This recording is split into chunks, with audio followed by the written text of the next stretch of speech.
Gracias por continuar con nosotros.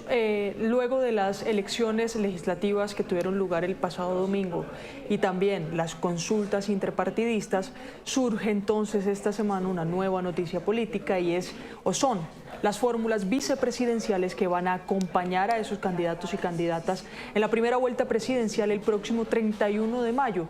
Ya conocimos a 3 personas que se unen a ese listado de candidatos que van a primera vuelta. Hablo del caso del Centro Democrático, que salió de la gran consulta Paloma Valencia, ganadora con más de 3 millones de votos, pero hay que hablar también de un fenómeno político, de una figura que la acompañó en esa gran consulta, Juan Daniel Oviedo, que sacó más de 1.2 millones de votos, es decir, 1.200.000 votos.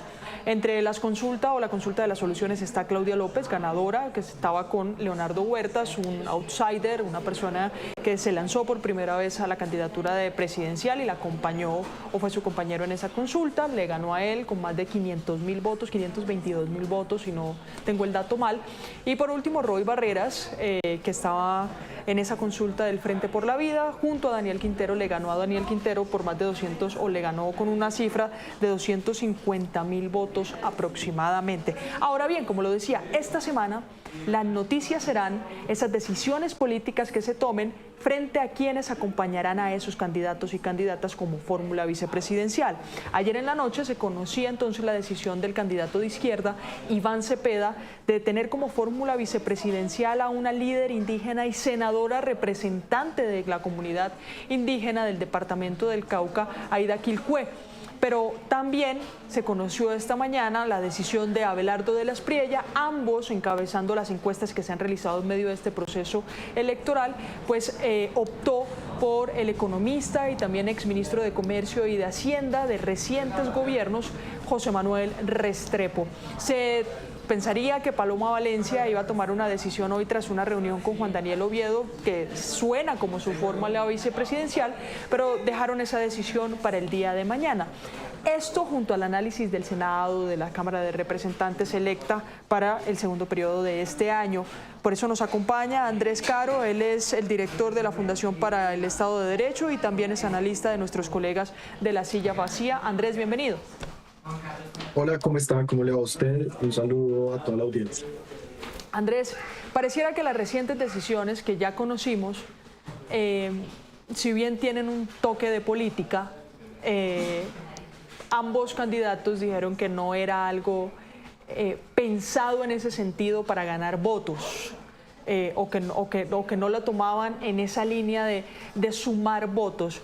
Hablo del caso de Iván Cepeda con Aida Quilpué y hablo del caso de Abelardo de la Espriella con José Manuel Restrepo. ¿Usted cómo lo analiza? Bueno, yo creo que sería muy ingenuo de nuestra parte creerles a los candidatos cuando dicen que no están pensando en política ni en ganar votos, cuando todo lo que están haciendo todo el día antes de las elecciones es tratar de ganar votos. En el caso del senador Cepeda, la decisión sorprendente de seleccionar como su fórmula vicepresidencial a la también senadora Quilqué, pues, ¿qué nos dice? Nos dice que quiere consolidar una base en la izquierda, en un movimiento social, digamos, audaz, muy de base, que incluya a las minorías, digamos, juntando la izquierda tradicional, el comunismo, el petrismo con las bases sociales.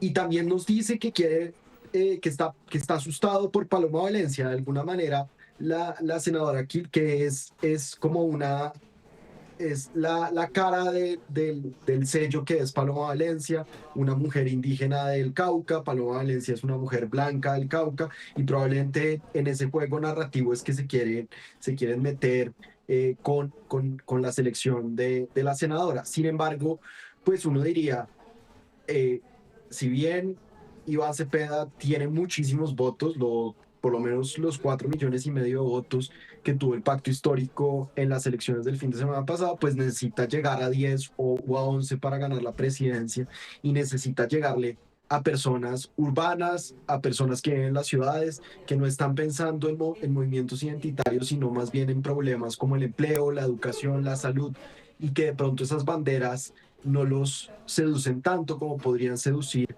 como hubieran podido seducir hace unos años. En el caso de Abelardo de la Espriella, que escoge al exministro de Iván Duque, José Manuel Restrepo, pues es un mensaje al centro, diciéndoles, miren, yo voy a ser sensato, yo no crean que yo solamente soy este outsider, este bailarín, este hombre de discursos fuertes y radicales, sino que también puedo construir equipo con personas más centristas. Y yo creo que el doctor Restrepo, si bien pues aceptó y tal vez para algunos muy sorprendentemente, pues sí pertenece, digamos, a la tecnocracia centrista colombiana y es un mensaje para esas personas, para los votantes de centro. Los dos, Cepeda y de la Espriella, están obedeciendo a Paloma Valencia y a las posibles selecciones que hubiera podido tener Paloma Valencia. Sí, pero continuando con esta línea de la senadora Quilcué, ¿le suma o no le suma votos? Porque si bien enfrentado en una primera vuelta, ya con un voto duro de izquierda, el movimiento indígena ha acompañado a este gobierno y ha acompañado al senador Cepeda. No es algo nuevo y no es una forma como de reafirmar ese grupo indígena, porque de hecho ya los acompaña, y no veo al grupo indígena acompañando a los 16 candidatos restantes. Seguramente Cepeda es el que más está alineado con sus intereses. ¿Qué tan estratégico fue? ¿Qué tan estratégico fue? Porque seguramente estaban esperando, o la audiencia tal vez estaba esperando, que Cepeda se alineara un poco más hacia el centro para poder reducir ese margen que se podría llevar ya sea a Paloma Valencia o a Abelardo de la Espriella. Así es, y yo es lo que hubiera esperado. De hecho, Darcy Quinn dijo hace unos días que se estaba considerando al exalcalde de Cali, Maurice Armitage, como fórmula de Cepeda, y ese sería el mensaje que uno hubiera esperado, digamos, haciendo un análisis político pues muy simple, y es un empresario que lo puede acercar con sectores más de centro, mandar un mensaje de tranquilidad en términos económicos, pero decidió no hacerlo. Yo no sé qué está pensando el senador Cepeda, creo que es un mensaje más a Paloma Valencia, y de nuevo es un mensaje para tratar, yo creo que de solidificarse en la izquierda como el líder de la izquierda, digamos, robarle también ese rol a Gustavo Petro, manteniendo una ascendencia sobre grupos, digamos, pues uno los llama minoritarios, pero pues son masivos como son los indígenas en el Cauca. También mandar un mensaje hacia ciertas comunidades urbanas en el centro que pueden sentirse atraídas por votar por una indígena a la vicepresidencia por primera vez, pero yo creo realmente que no le pone muchos votos. Y parte del juego de Iván Cepeda es no necesitar votos para pasar a segunda vuelta. Él ya tiene los votos que necesita para pasar a segunda vuelta. Sin embargo, el mensaje sí parece muy duro, uno podría decir muy antipático, con una clase media urbana que sigue siendo la mayoría del electorado en Colombia. Muy bien, ahora hablemos del otro caso, del otro candidato que está liderando las encuestas y del más reciente anuncio que hizo, de hecho, este martes 10 de marzo. Un José Manuel Restrepo, ex ministro de Hacienda y de Comercio, vinculado al gobierno de Iván Duque, un gobierno de todas formas de derecha. ¿Cómo se ve, porque estoy revisando en redes y en análisis, cómo se ve, pese a su recorrido, como una persona más hacia el centro, ubicándose como fórmula vicepresidencial de Abelardo? Sí, pues es cierto que el doctor Restrepo viene de un gobierno de derecha como fue el gobierno de Iván Duque y de un gobierno además, vale la pena pues decirlo, un gobierno que no es un gobierno popular, que no fue un gobierno popular, que fue un gobierno que mantuvo unos índices de impopularidad pues muy altos, pero sin embargo fue un ministro que después del estallido social llegó un poco a apaciguar un poco las cosas desde el Ministerio de Hacienda y lo hizo bastante bien en los meses que siguieron a la pandemia, digamos, en la pospandemia. Y es un hombre que es reconocido por sus pares en círculos de tecnocracia y en círculos académicos como una persona de centro, una persona demócrata, y es el mensaje que está tratando de mandar a Abelardo de la Espriella. La pregunta acá que hay que hacerse es, ¿Abelardo de la Espriella se contamina o digamos se unta de ese temperamento demócrata, de ese temperamento liberal y tecnocrático del doctor Restrepo, o es más bien el doctor Restrepo el que se unta del populismo de derecha y un poco ramplón de Abelardo de la Espriella? Y eso habría que verlo. En el universo pequeñísimo que es mi algoritmo de Twitter, he visto las dos cosas, personas muy felices que dicen que es un gran nombramiento y otras personas como el escritor Juan Carlos Botero que dice que hoy perdió el respeto por una persona a quien respetaba mucho antes, que era el exministro Restrepo. Entonces hay que ver qué pasa, pero yo creo que el mensaje de la estrella sí es buscar tender puentes y pescar un poco votos de la centroderecha, por lo menos. Yo no creo que del centro, pero sí de la centroderecha. Bien, pues esperemos a ver qué pasa. Ahora hablemos de Paloma Valencia. Paloma Valencia tiene un escenario de favorabilidad luego de salir de un evento político que vuelve y la pone en la agenda. Sin duda las consultas la pusieron nuevamente en la agenda y le cambiaron el porcentaje generalizado en el que estaba de las primeras encuestas sobre los candidatos y candidatas a la presidencia de la República. ¿Qué tiene que hacer estratégicamente Paloma Valencia, que tiene una figura muy de derecha a su lado, que es el expresidente Álvaro Uribe Vélez, teniendo en la baraja, por ejemplo, a un Juan Daniel Oviedo, fenómeno político de las consultas? Y mientras veía los resultados el domingo, tuve la sensación que yo creo que tuvimos muchas personas de ver una fórmula muy natural en Paloma Valencia y en el doctor Oviedo, y creo que hubiera sido o sería una gran fórmula para atraer pues a los votantes de Oviedo, los votantes del centro, los votantes que no quieren estar pensando en un binario uribismo-antiuribismo, en un binario petrismo-antipetrismo, sino más bien en una suerte de propuestas o de programa político basado en soluciones y no en ataques personales a un caudillo o a otro. Creo que lo que hemos visto en los últimos 2 días ha sido todo muy rápido, sin embargo, ha sido muy malo para la senadora Valencia y para el doctor Oviedo. Yo creo que la indecisión, las condiciones públicas, el poner sobre la mesa unas discusiones que deberían, pienso yo, hacerse en privado, pues no le ha convenido a la gran consulta que venía con un ímpetu bastante sorprendente y que venía además con esta imagen de unión a pesar de las diferencias. Ahora pareciera que las diferencias están haciendo imposible la unión entre los dos candidatos naturales, que son Paloma Valencia a la presidencia, obviamente, y Juan Daniel Oviedo a la vicepresidencia. Sin embargo, la senadora Valencia tiene muchas opciones de dónde escoger si quiere candidatos de centro, tanto personas que estuvieron con ella en la gran consulta como personas de afuera que podrían ser sorpresivas, nombres sorpresivos, pero también tiene que cuidar los votos pues, del uribismo. Entonces ella está, digamos, caminando en un terreno muy patinoso porque no se puede ir muy al centro sin perder votantes del uribismo, claro, ni muy a la derecha sin perder al centro.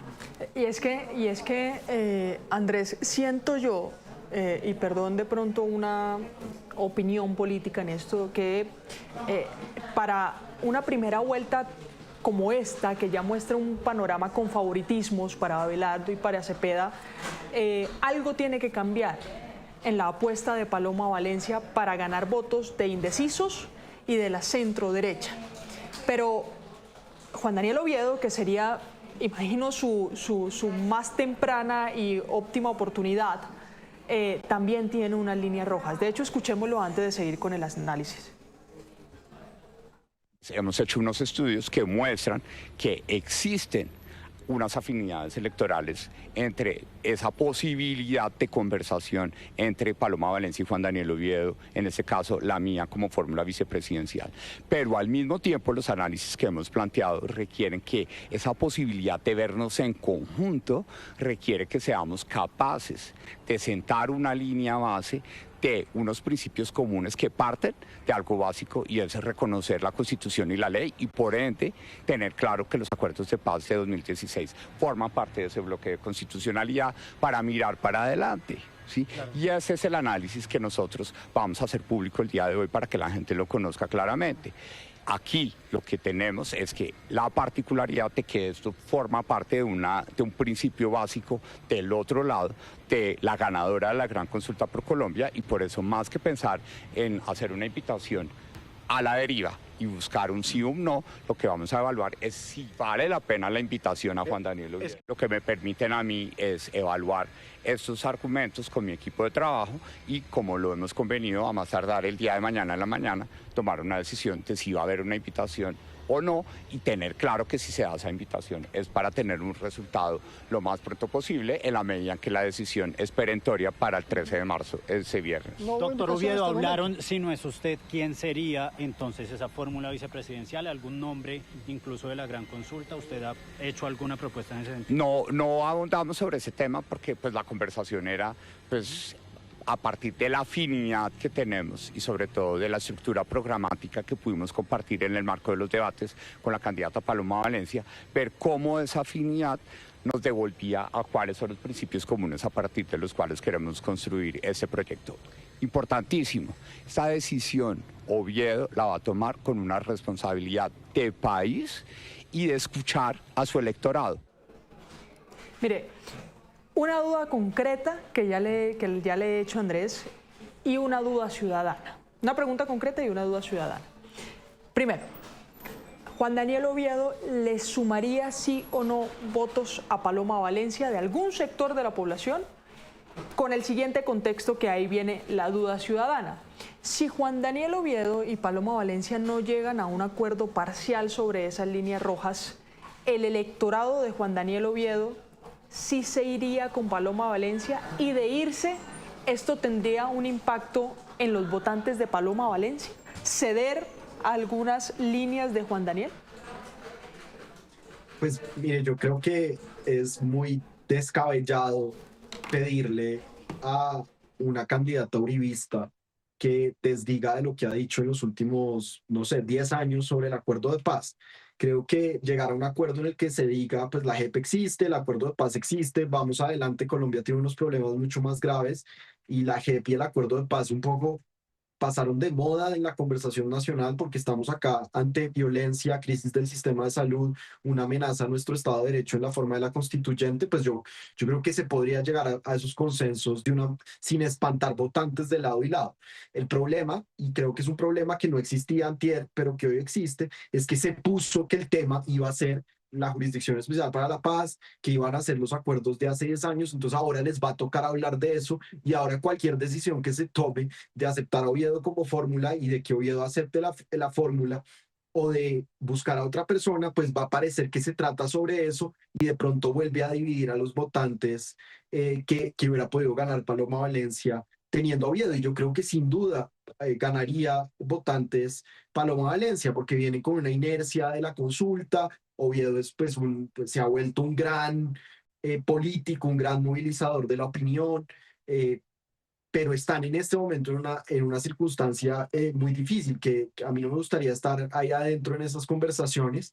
También la senadora Valencia tiene la opción de buscar otras personas, tanto de la consulta como de afuera, personas de centro que pueden compartir y buscar, digamos, llegarle a los votantes de Oviedo, pero que no la han puesto a ella en esta disyuntiva. Y recordemos también que los acuerdos ya se habían hecho en la consulta, y pues que Paloma Valencia sacó 3 millones y medio de votos. O sea, también tuvo un resultado formidable, y uno entendería que no está en la situación de tener que aceptar muchas condiciones, y sin embargo la dinámica propia, la mecánica propia de la gran consulta la pusieron, o ella se puso en ella, en la difícil tarea de tener que ceder ante algunas de las demandas de Juan Daniel Oviedo, que vale la pena decir, a mí no me parecen absurdas, simplemente de pronto me parecen fuera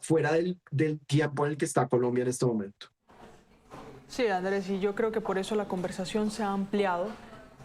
Hubiéramos querido conocer una respuesta hoy, pero se amplió hasta mañana, porque seguramente son temas que están pensando en las bases de ese voto duro, tanto de Paloma como de Juan Daniel, en si sí sumarían o no. Para el cierre, de manera muy concreta, hablarle de 2 candidatos particulares. Primero, Claudia López, quien anunció que sí se va a inscribir a primera vuelta, 1, y que anunciará su fórmula vicepresidencial esta semana. Y 2, de pronto yendo todavía por esa línea del centro, Sergio Fajardo, que no se sometió a consultas y que se espera de aquí al viernes conocer su fórmula vicepresidencial.